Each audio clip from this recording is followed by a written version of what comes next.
Graça e paz, irmãos.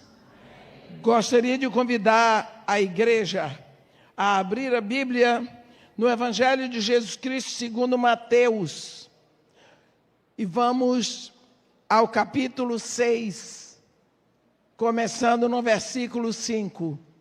Mateus, capítulo 6, versículo 5, onde está escrito assim: E quando orardes, não sereis como os hipócritas, porque gostam de orar em pé nas sinagogas e nos cantos das praças, para serem vistos dos homens.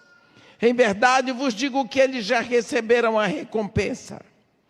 Tu, porém, quando orares, entra no teu quarto, e fechada a porta, orarás ao teu Pai que está em secreto.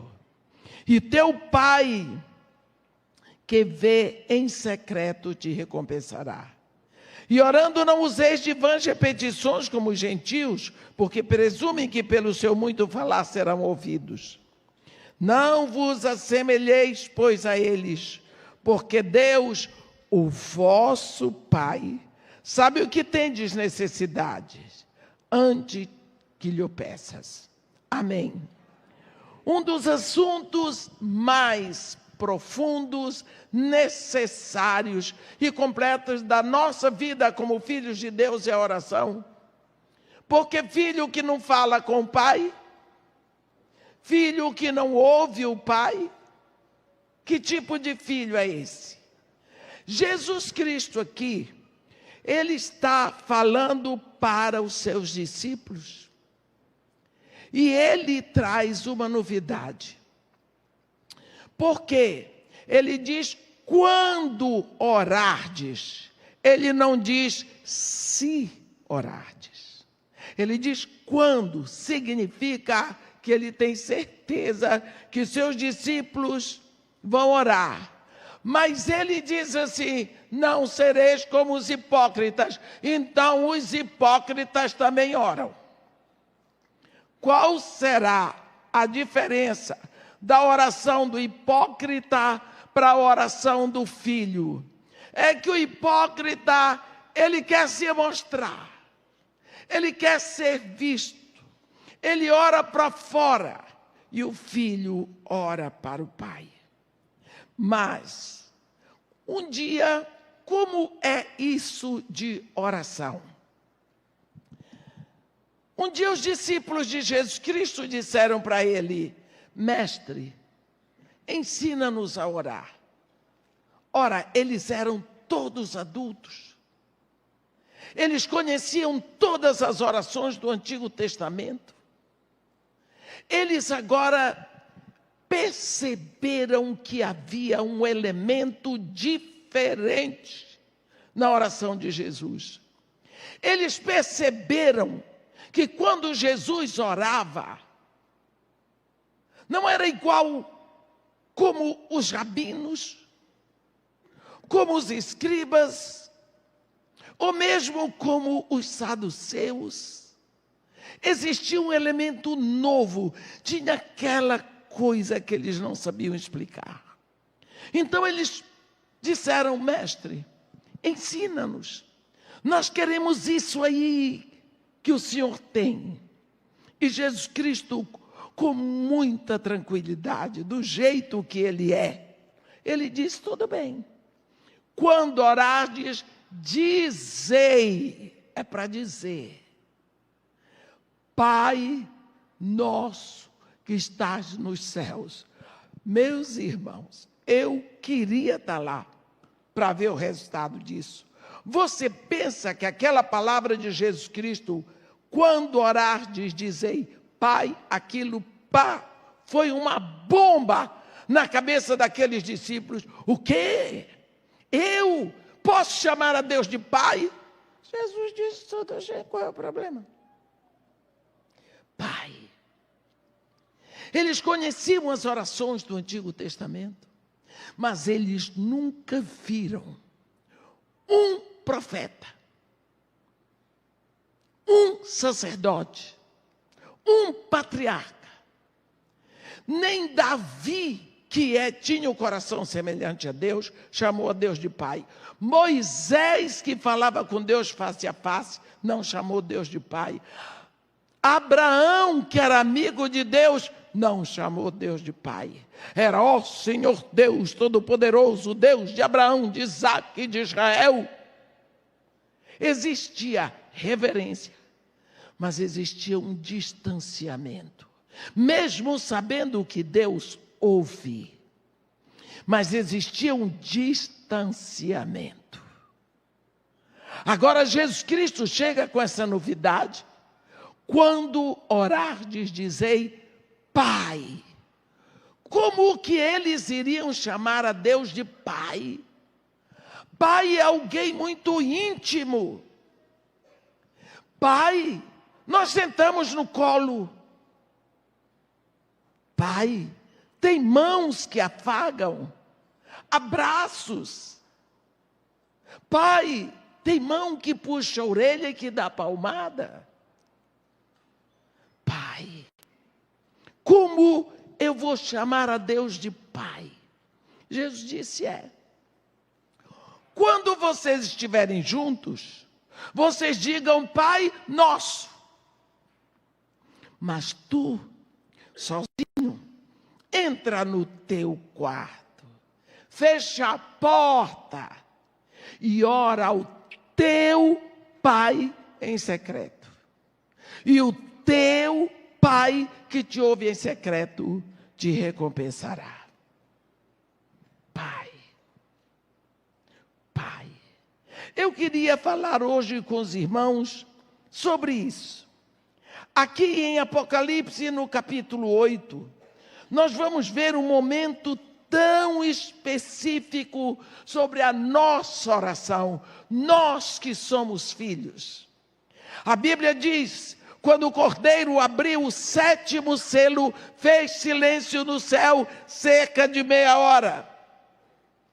Então vi, aqui João viu, porque às vezes ele diz eu vi, às vezes ele diz eu ouvi, às vezes ele diz vi e ouvi. Aqui ele viu, João está presente, ele diz então vi 7 anjos que se acham em pé diante de Deus e lhe foram dadas 7 trombetas.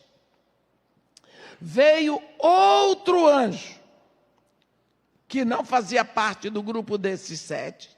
Esse outro anjo, ele ficou em pé junto ao altar, com um incensário de ouro, e foi-lhe dado muito incenso para oferecê-lo com as orações de todos os santos sobre o altar de ouro que se acha diante do trono. O que é que tinha dentro desse incensário de ouro? As orações de todos os santos. Olhe aqui. Olhe bem. E da mão do anjo subiu à presença de Deus a fumaça do incenso com as orações dos santos. E o anjo tomou um incensário, encheu-o de fogo do altar e o atirou à terra. E houve trovões, vozes, relâmpagos e terremoto. Então os 7 anjos que tinham as 7 trombetas prepararam-se para tocar. Vamos ver aqui. Talvez você nunca pensou como importante é a sua oração. Oração dos santos. Quem são os santos? Meus irmãos, nunca Deus deu autoridade para alguém dizer que santo é aquele que morreu e que depois de morrer começou a fazer milagre, porque quando era vivo não fazia. Ora, se eu morro e depois eu posso fazer milagre, o primeiro milagre que eu vou fazer é me ressuscitar. Então, a Bíblia não dá autoridade para alguém pensar que santo é quem já morreu e começou a fazer milagre. Tem santo que já morreu, Tem. Quem são os santos? Os santos são todos aqueles que ouviram a palavra da verdade, o evangelho da salvação, creram, se renderam a Jesus Cristo, têm o seu nome escrito no livro da vida do Cordeiro e receberam o Espírito Santo. Vou dar um exemplo. Quando Paulo escreve, vamos ver uma carta que todos nós conhecemos. Ele escreve para a igreja em Éfeso. Ele se dirige como? Paulo, apóstolo de Cristo Jesus, por vontade de Deus, a quem? Aos santos que vivem, não morreram não, aos santos que vivem em Éfeso e fiéis em Cristo Jesus. Graça a vós outros e paz. Aqueles santos estavam todos sentados assim, como vocês estão aqui. Todos os santos sentados, ouvindo a leitura da carta que Paulo mandou. Então, santos somos todos nós, que somos filhos de Deus, porque Deus é santo. O que faz de você um santo? Um filho. Para ser filho tem que nascer. Vamos olhar aqui uma coisa. O primeiro filho de Adão foi Caim. Mas o segundo foi o abençoado, foi Abel. O primeiro filho de Abraão foi Ismael. O filho abençoado foi o segundo, Isaque. O primeiro filho de Isaque que nasceu, porque eram gêmeos, mas o primeiro que nasceu era Esaú. Mas o filho abençoado foi o que nasceu, o segundo foi Jacó. O primeiro filho de José era Manassés, mas o abençoado foi Efraim. Isso nos ensina que a bênção vem no segundo nascimento. Jesus Cristo, quando fala nascer, um dia ele estava sentado. A Bíblia não diz que ele estava sentado, mas eu acho que estava. Ele estava numa casa. Entra lá um homem todo paramentado como um mestre fariseu. Um homem muito bem arrumado. Chegou lá, ele entrou.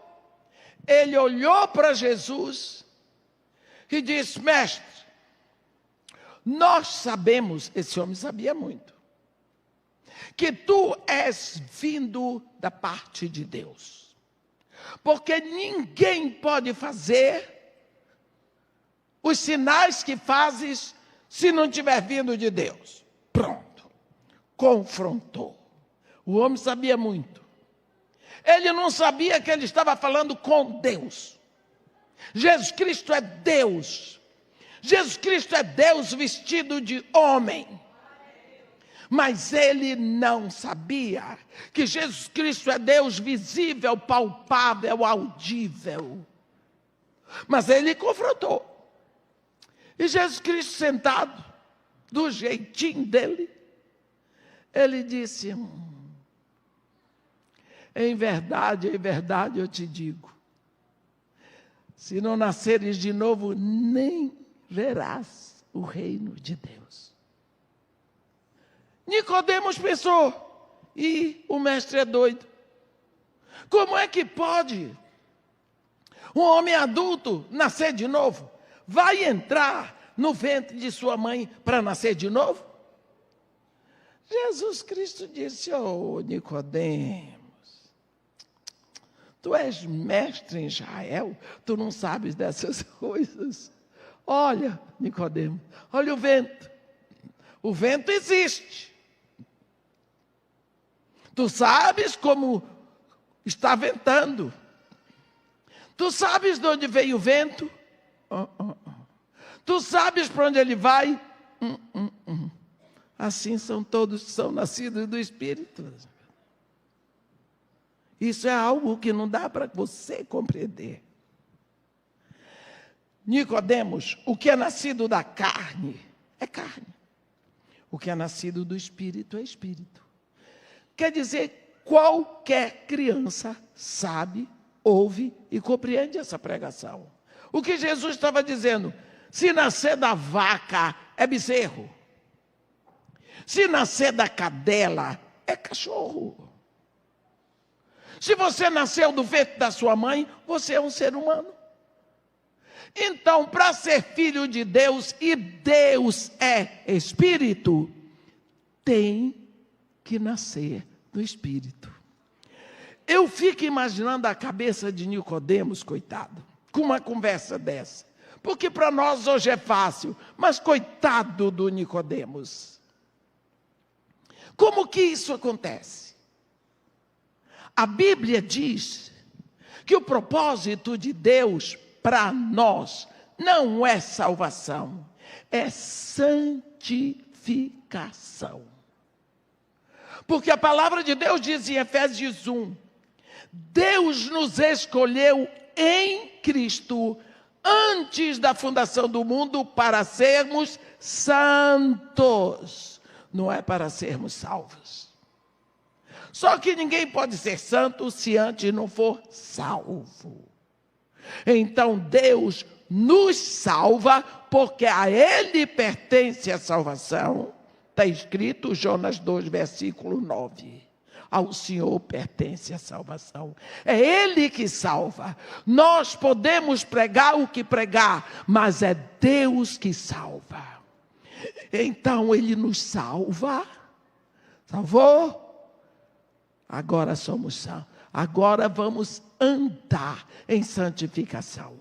No momento em que nós nos rendemos a Jesus Cristo, confessamos Jesus como único Senhor, suficiente e Salvador, nesse momento é feita a justificação. A justificação é pronta e completa naquele ato, acabou. Agora, a santificação é um caminho que vai demorar. Fazer um santo demora. Então, para isso é que Deus nos dá o seu Espírito. E se eu tenho o Espírito do Pai em mim, eu sou filha. Porque nós não somos filhos de Deus por adoção, nós somos filhos de Deus por regeneração. Eu sou herdeiro por adoção, mas eu sou filho por regeneração. Porque eu morro em Cristo para nascer filho de Deus. Então, naquele momento, você é filho de Deus. Nós temos negligenciado a pregação e o ensino do novo nascimento. Quando Paulo diz que tudo se fez novo. Meus irmãos, quando Jesus Cristo ressuscita, eu fico impressionado porque o sol desaparece, a terra responde com terremoto, mas a gente continua indiferente. Aconteceu, está pronto. Nós não precisamos buscar Jesus pelo que Jesus vai fazer, não. Nós seguimos Jesus pelo que Ele já fez, está pronto. Essa é a diferença do batismo de Jesus para o batismo de João Batista. Porque o batismo de João Batista levava o povo a olhar para frente, preparar para a vinda do Messias, porque o Messias vem. Mas o batismo de Jesus, o Messias já veio, Ele é o Messias. Esse batismo nos leva a olhar para o Calvário, para trás, para o que aconteceu, para aquilo que está pronto. Então, uma vez que somos filhos, nós podemos chegar com facilidade, com confiança, diante de Deus e dizer: Pai. Isto lhe ensina a orar com profusão. Por quê? O que é que eu vou orar hoje? Ou chega diante do seu pai e diz: Pai, tem nada para dizer para o senhor, só queria estar aqui, agarradinho, perto. Não se preocupe não, porque Deus não perde tempo. Ele tem os seus dias contados. Você vai lembrar de alguém que você nunca orava: Senhor, quero trazer essa pessoa diante de ti. É tão bom estar na sua presença. É tão bom ser sua filha. É tão bom lembrar de tudo o que o Senhor é capaz de fazer para me ter com o Senhor. Você está orando. É a oração de filho. É a oração da intimidade. Porque você chega lá, você é filho, você tem acesso. Isso faz de você o quê? Sacerdócio santo. No capítulo 2 da primeira carta de Pedro, no versículo 5 ele fala de sacerdócio santo. No versículo 9 ele fala de sacerdócio real. Então você exerce os dois momentos do sacerdócio. Quando você vai diante do Pai para ministrar sacrifícios agradáveis a Deus por intermédio de Jesus Cristo, você é sacerdote santo. Quando você está mostrando as virtudes daquele que lhe chamou das trevas para a sua maravilhosa luz, você é sacerdócio real. Então, quando eu vou orar, o que eu vou fazer? Eu vou perfumar o trono do meu Pai. Porque toda a oração do santo, ela vai ser preparada para perfumar o trono do Pai. Porque a sua oração sobe. Mas tem oração que não sobe? Tem. Tem oração que Deus não ouve? Não. Deus ouve toda a oração. Deus ouve o pio do pinto, o cucucu da coruja. Ele ouve tudo, ele vê tudo, porque Deus está presente. Deus que não ouve é ídolo. Tem ouvidos, mas não ouve. Vamos ver um exemplo da oração que Deus ouve, mas ela não vai perfumar o trono de Deus. Eu vou dar como exemplo a oração de Cornélio, no capítulo 10 de Atos. A Bíblia diz: havia em Cesareia um homem de nome Cornélio, centurião da corte chamada italiana. Olha as qualidades deste homem. Preste atenção em Atos 10, versículo 2. Ele é piedoso, temente a Deus com toda a sua casa, e que fazia muitas esmolas aos pobres e de contínuo orava a Deus. Quando eu vejo nas qualidades de Cornélio, eu digo: Senhor, o que é isso? Temente a Deus, piedoso. Você sabe que é piedoso? É a pessoa que vive consciente da presença de Deus. Piedade é a quarta qualidade que Pedro põe na escalada do crescimento na segunda carta. Piedoso, temente a Deus com toda a sua casa. Ele dava muitas esmolas aos pobres e de contínuo orava a Deus. O que acontecia com a oração de Cornélio? Ela ficava batendo na porta, mas não ia para perfumar o trono de Deus, porque Deus estabeleceu que para chegar a Ele, tinha que ir através do Filho. E Jesus disse: eu sou o caminho e a verdade e a vida. Então, o único caminho para Deus é Jesus. Jesus já veio, já ressuscitou, o Espírito Santo já veio, e Cornélio não conhecia. Ele era da corte chamada italiana, ele não era judeu, ele não era seguidor da lei de Moisés, não adorava o Deus de Abraão, nem era discípulo de Jesus Cristo, mas era um homem religioso, piedoso. Esse homem, a Bíblia diz que ele orava de contínuo. O que é isso? Que muitos de nós não fazemos. Quando Paulo nos adverte, orai sem cessar. Muitos de nós, filhos de Deus, não fazemos isso. Mas Cornélio, que não era filho de Deus, que não conhecia Jesus Cristo, orava de contínuo. Um dia, Deus tomou uma providência. Este homem observou claramente durante uma visão, cerca da hora 9 do dia. Hora 9 do dia, 3 horas da tarde. Um anjo de Deus que se aproximou dele. O anjo disse: Cornélio. Este, fixando nele com os olhos possuídos de pavor, perguntou: o que é, Senhor? E o anjo lhe disse: as tuas orações e as tuas esmolas subiram para memória.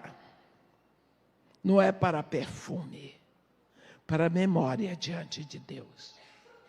Então Deus, lembrando de ti, tomou a providência. Agora envia mensageiros a Jope e manda chamar Simão, que tem por sobrenome Pedro. Ele está hospedado com Simão, o curtidor, cuja residência está situada à beira-mar. Olha, de Cesareia para Jope, que hoje é Jafa, eram 2 dias. 2 dias para ir, 2 dias para voltar. Cornélio mandou os ordenanças dele lá, para o endereço que o anjo tinha dado.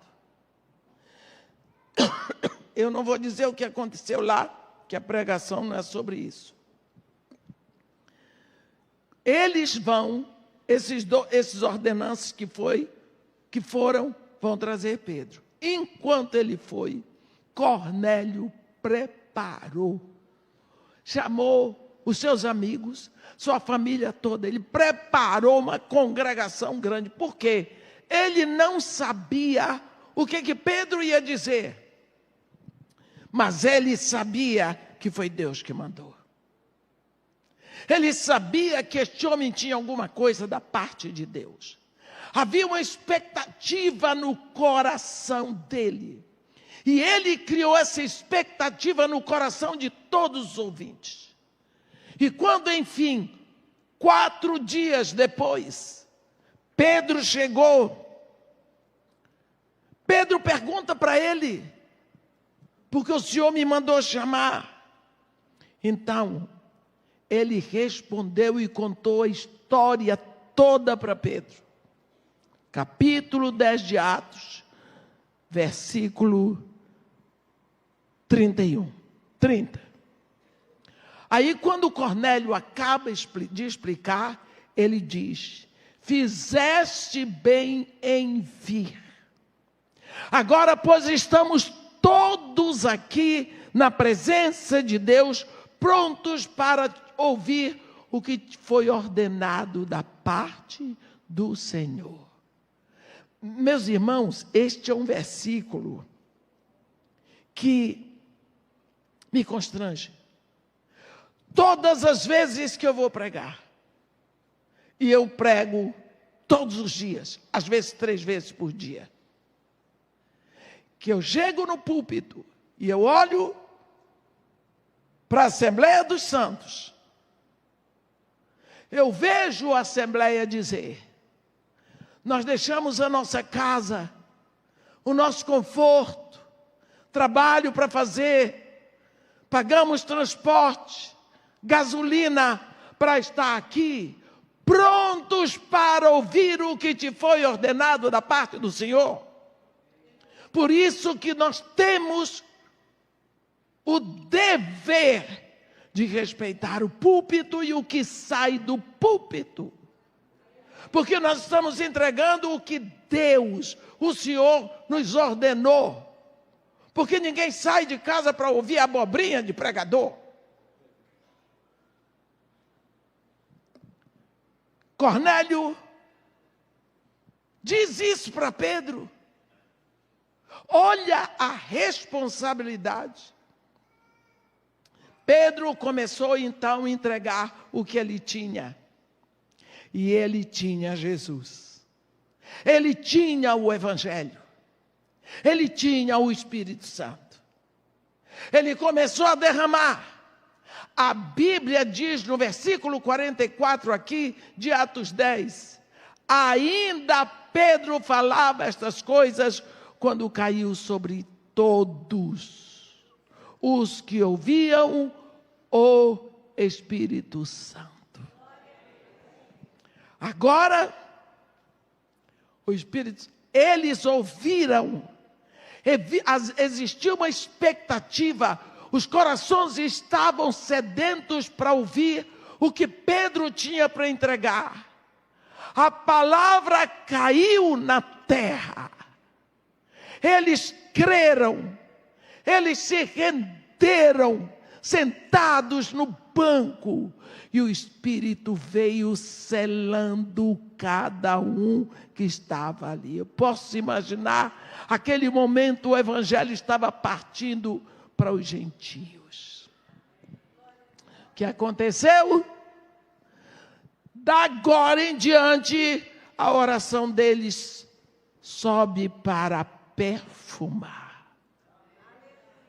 Nunca mais vai ficar batendo a porta, porque agora eles são filhos.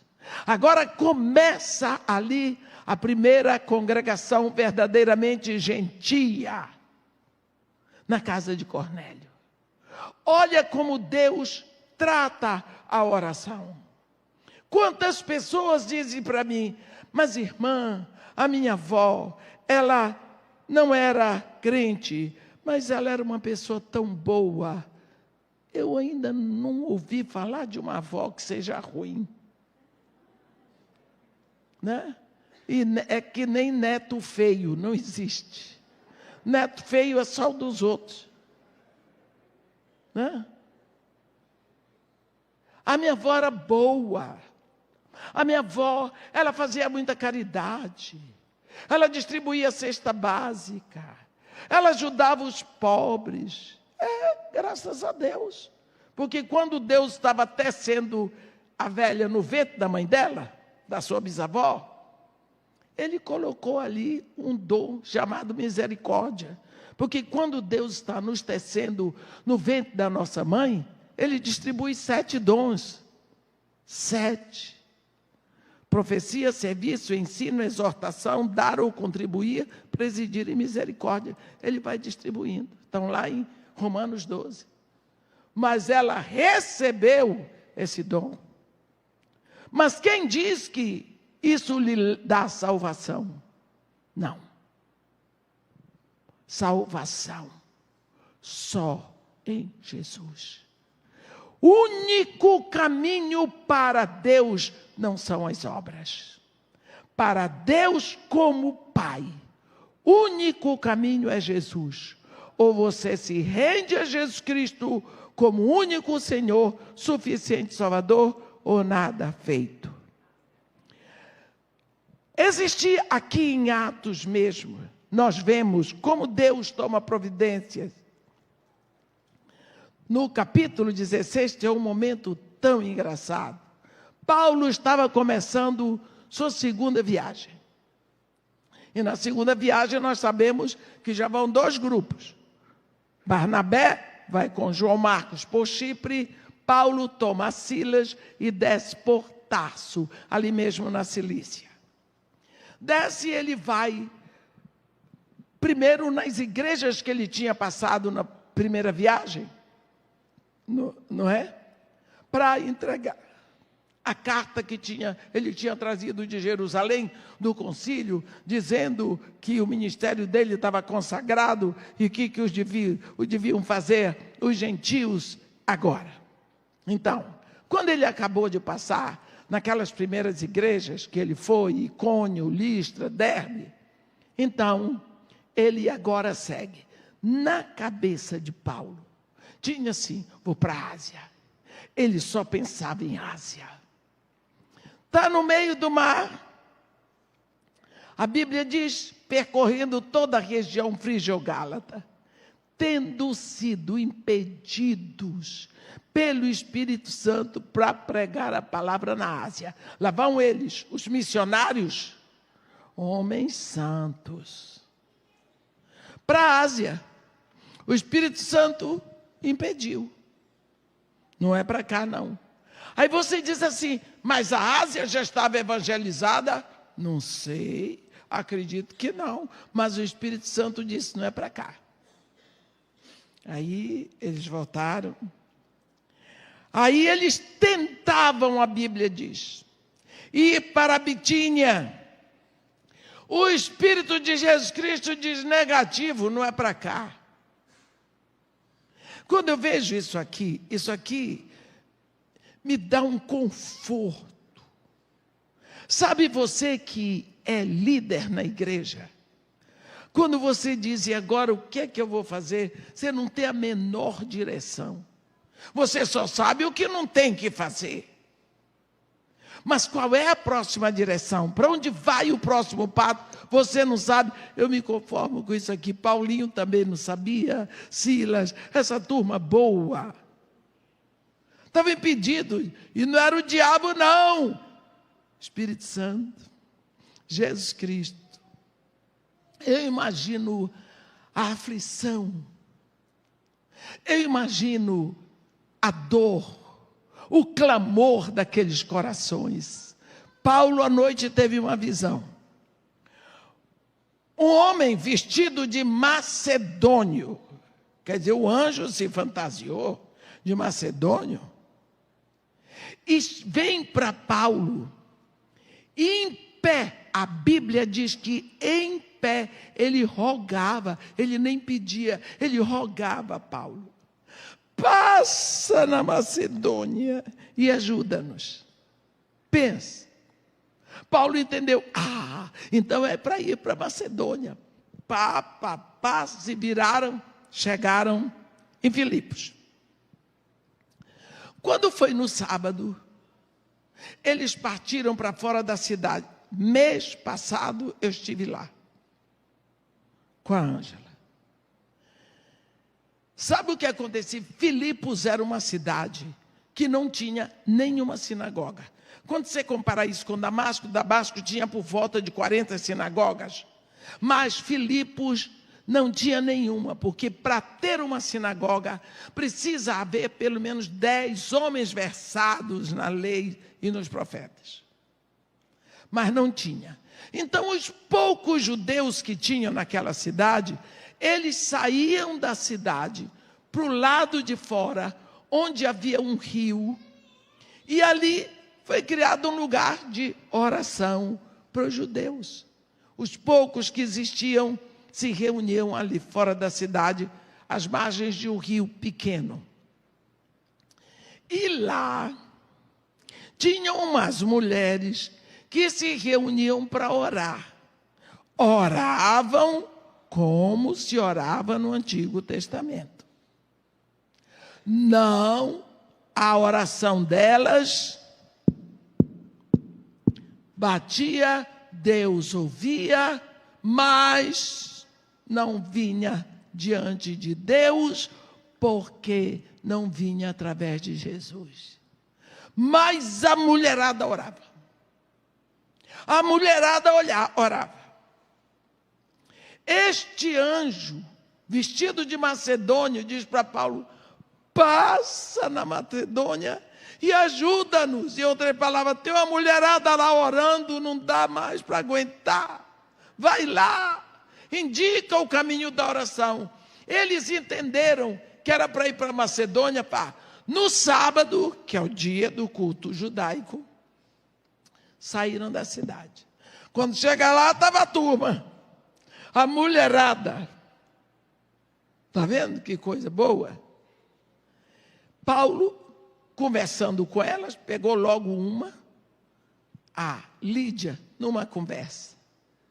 Ela se rendeu a Jesus Cristo. Toda a família dela se rendeu a Jesus Cristo. Aceitaram Jesus, já foram batizados ali. Hoje tem o rio. Construíram um lugar assim, com uma arquibancada, onde a gente prega de costa para o rio, no lugar onde Lídia entregou o coração para Jesus. Eu tive o prazer de pregar lá mês passado. E ali ela já pediu. Mulher é diferente de homem, graças a Deus. Mulher não é superior, não é inferior, é diferente. Deus sabe o que faz e faz lindo. E ela já ofereceu. Ela era uma mulher dinâmica. Ela era uma mulher forte. Ela era uma empresária. Ela era de Tiátira, vendedora de púrpura. Ela comprava púrpura em Tiátira e vendia na Europa. Olha que mulher dinâmica.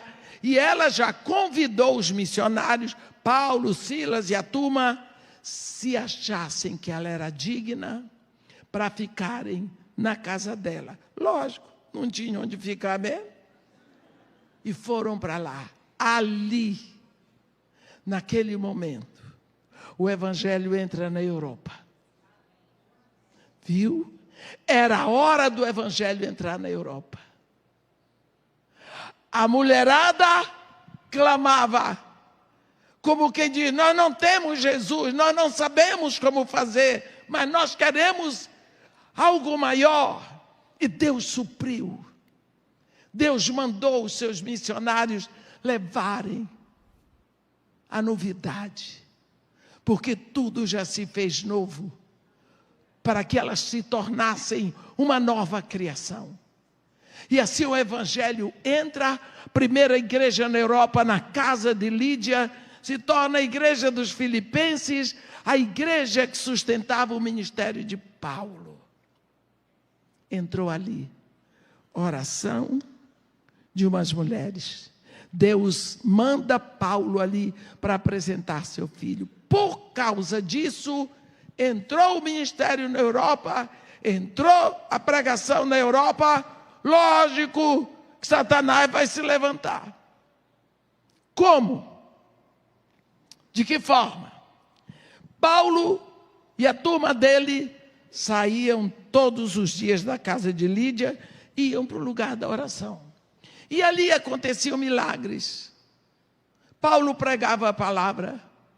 Atrás deles vinha uma moça. Essa moça gritava: estes homens são servos do Deus Altíssimo e vos anunciam o caminho da salvação. A Bíblia diz que isso já se repetia por muitos dias. De forma que chegou uma hora que Paulo não aguentou mais e expulsou o espírito de adivinhação. Era demônio. Demônio dizendo a verdade. Ele não estava mentindo. Ele estava dizendo uma coisa absolutamente certa. Qual o problema? O espírito de Pitom, espírito de adivinhação, um dos maiores perigos, além dele ser de Satanás, é que ele diz para você tudo direitinho e lá no meio ele põe uma mentira. Aí você diz: não pode ser mentira, ele acertou tudo. Aí ele diz para você o dia que você nasceu, tudo o que você fez. E lá no meio ele diz: seu marido está lhe traindo, com fulana de tal, sua maior amiga. Você diz, é verdade. Só pode ser, porque a mulher que disse isso acertou tudo, como é que ia mentir nisso aqui? Esse é o problema.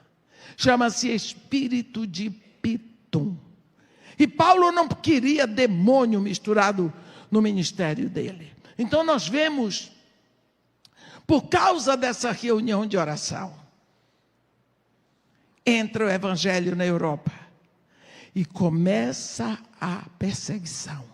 Satanás agora vem vestido de espírito de adivinhação. Por causa disso eles foram presos. E aí, depois de acontecer a primeira conversão de Lídia, uma conversão, numa conversa, vai acontecer uma conversão espetacular no cárcere, porque eles vão ser presos.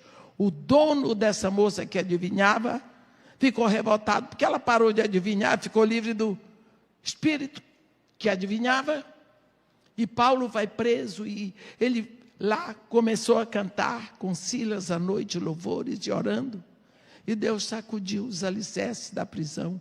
Foi um terremoto tão santo, que só sacudiu e soltou todo mundo.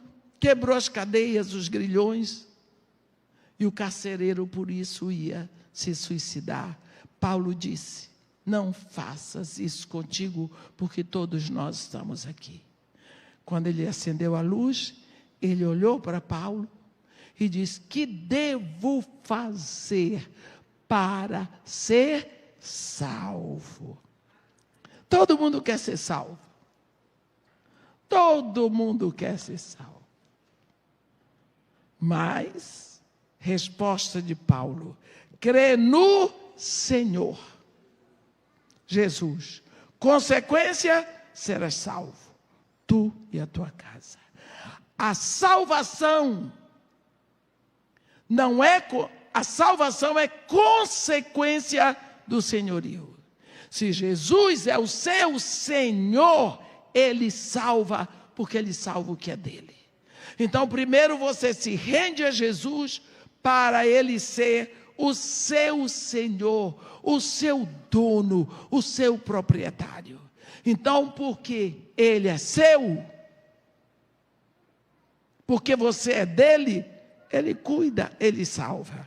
E qual é a forma de você confessar continuamente a Jesus? Vamos ver o que é. Lembra que quando João Batista começou a pregar, no deserto da Judeia, ele dizia, arrependei-vos, porque está próximo o reino de Deus. Arrependei-vos. Daqui a pouco, ele vai preso, decapitado. Jesus começa lá na Galileia. Como é que Jesus começa a pregar? Arrependei-vos, porque está próximo o reino de Deus. No dia de Pentecostes, quando Pedro fez o seu sermão, o povo com o coração compungido disse, e agora? Que faremos? Resposta de Pedro, arrependei-vos. Crede no Senhor Jesus, recebereis o dom do Espírito Santo. Jesus, a Bíblia diz no Evangelho de Lucas, capítulo 24, mandou que se pregasse arrependimento para o cancelamento dos pecados. Significa, se não tem arrependimento, os pecados não são cancelados. Então nós vemos que esse assunto arrependimento é um assunto sério. É um dos pilares da sã doutrina da igreja, da nossa fé cristã. Nós falamos novo nascimento. Vamos lembrar agora do arrependimento. Você pode dizer, irmã, Mas quando eu ouvi a palavra da verdade, eu me rendi a Jesus, eu me arrependi dos meus pecados. Glória a Deus. Glória a Deus. Você ouviu o Evangelho, você se arrependeu dos seus pecados, da sua vida pregressa e errada. Naquele dia que você confessou Jesus como único Senhor, suficiente Salvador, seu nome foi escrito no livro da vida para a eternidade. Deus lhe transportou do império de trevas para o reino do Filho do seu amor. Você foi feita filho de Deus. O Espírito Santo lhe foi dado. Nunca mais vem entrar em julgamento. Passou da morte para a vida. Filho de Deus. Tudo bem. Acabou? Não. Não. Por quê? O arrependimento, meus irmãos, é ato contínuo. Vamos ver. Onde está escrito isso na Bíblia? Primeiro vamos ver. Primeira carta de João. Capítulo 2, ele começa assim. Filhinhos meus, eu vos escrevo estas coisas para que não pequeis. Se, todavia, alguém pecar, tendes advogado junto ao Pai Jesus Cristo, o justo. Quando João escreveu essa carta, ele escreveu para pessoas como nós. Ele escreveu para filhos de Deus, ele escreveu para a igreja. Ele diz, eu vos escrevo essas coisas para que não pequeis. Se, todavia, alguém pecar. O que significa? O pecado não é uma prática da nossa vida. Aquele que é nascido de Deus não vive na prática do pecado. Mas o pecado pode acontecer como um acidente, por causa da nossa natureza pecaminosa. E aí como é que fazemos? Jesus Cristo. Ele é o nosso advogado. O que é que Jesus Cristo diz a respeito disso? No capítulo 13 do Evangelho de Jesus segundo João, há um momento em que Jesus estava sentado à mesa com seus discípulos e de uma hora para outra ele teve um insight, assim. E a Bíblia diz, sabendo Jesus que todas as coisas o Pai colocou em suas mãos, ele pensou, eu sou o Senhor dos céus e da terra, eu sou o Senhor de todo o universo. E sabendo que ele viera de Deus, ele conhecia a sua origem. E sabendo que ele voltava para Deus, ele conhecia o seu destino. Com tudo isso, ele levantou, tirou a capa, pegou uma toalha, botou no ombro, uma bacia encheu de água e começou a lavar os pés dos discípulos. Quando chegou na vez de Pedro, Pedro diz para ele, Senhor, tu me lavas os pés a mim? Pedro chamou a atenção de Jesus. O que é isso? Você está exagerando agora. Tu me lavas os pés a mim? E Jesus disse para ele, olha Pedro, o que eu faço não sabes agora. Compreendê-lo-ás depois. Pedro se volta para Jesus e diz para ele no versículo 8, nunca me lavarás os pés. Ora, Pedro era um homem adulto. Estava dizendo para Jesus, nunca que você vai me lavar os pés. Jesus Cristo, que estava ali abaixadinho, pronto para lavar os pés de Pedro, ele olhou assim no rosto de Pedro e disse, esta palavra que está escrita. Se eu não te lavar, tu não tens parte comigo. Olha, se eu não te lavar, tu não tens parte comigo. Pedro disse, então, não apenas os pés, mas as mãos, a cabeça. Jesus Cristo disse para ele, não, Pedro. Quem já se banhou não necessita de lavar senão os pés. Quanto ao mais, está tudo limpo. Olha, quem já se banhou não precisa de lavar senão os pés. Quanto ao mais, está tudo limpo. Eu sempre gosto de dar um exemplo assim. Você tomou o seu banho para vir para a igreja. Só que na hora que você está lá fazendo escova e tudo mais, você vê que seu cachorrinho correu pelo jardim e a porta está aberta. A porta do jardim. Você corre do jeito que você está, vai lá, escova na mão, e você vai pegar o cachorro antes que um carro o atropele. Bota o bichinho dentro de casa, tranca, quando olha, e sujei os pés. Não deu tempo de calçar, nada. Você vai tomar banho de novo? Não, vai lavar só os pés.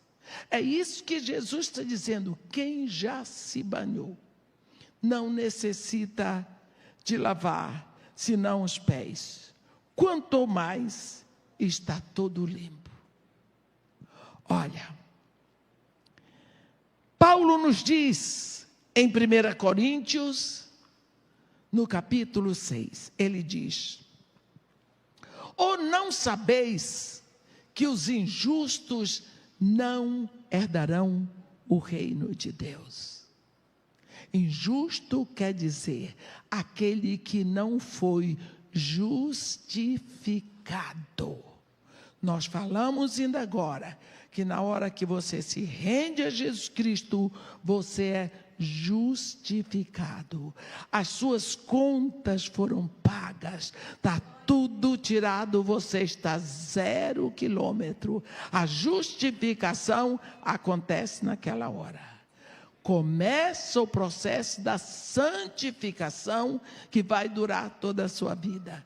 Então, a pessoa que nunca se rendeu a Jesus Cristo, ela é injusta, porque nunca foi justificada. Então, aqui Paulo diz, não sabeis que os injustos não herdarão o reino de Deus? Não vos enganeis.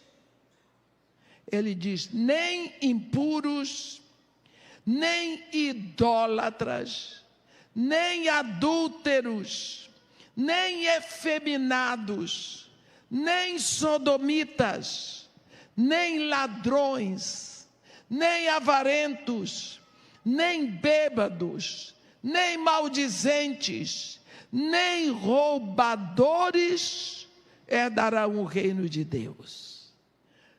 Tais fostes alguns de vós. Está vendo?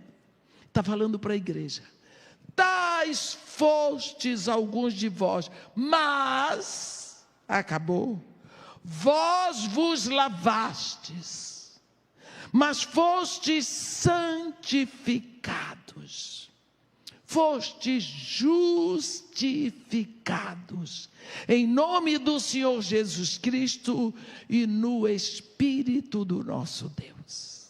Então, nós precisamos saber disso, que no dia que você se rendeu a Jesus, você foi lavado.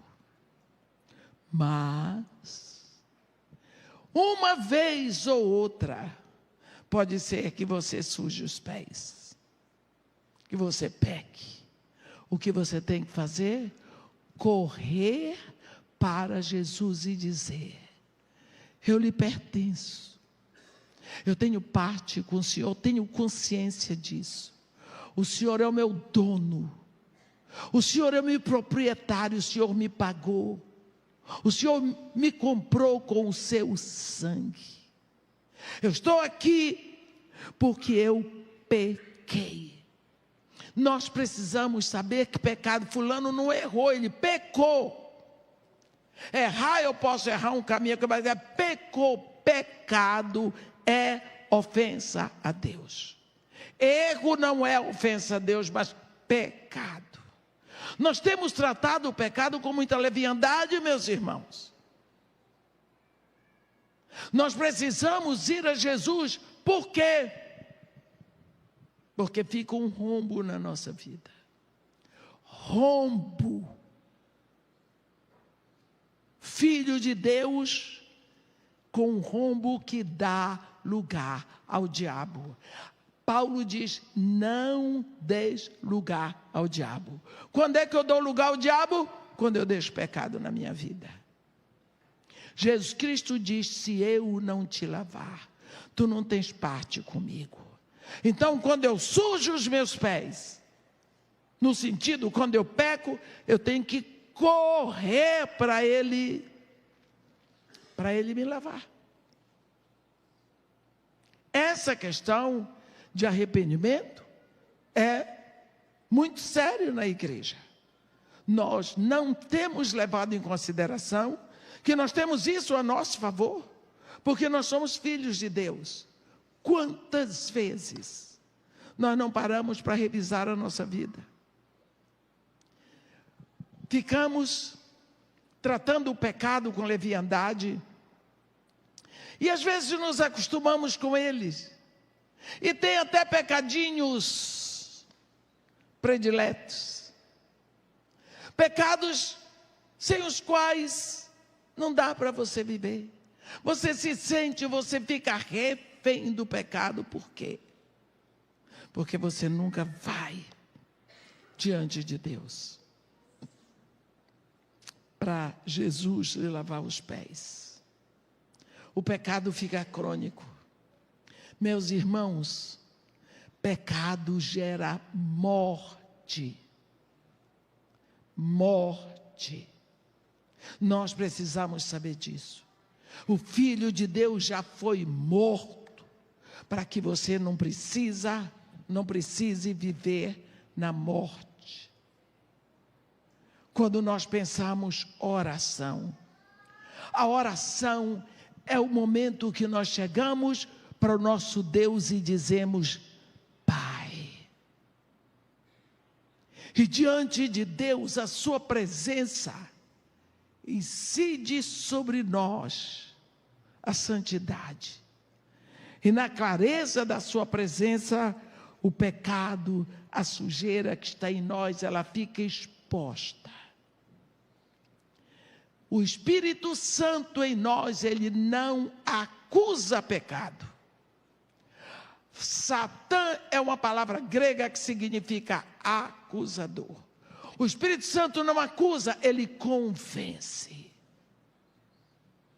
para lhe ajudar. Portanto, meus irmãos, de hoje em diante, não chame Deus de Deus, chame de Pai. Como Jesus Cristo nos ensinou. Ninguém conhece mais ao Pai do que o Filho e o Espírito.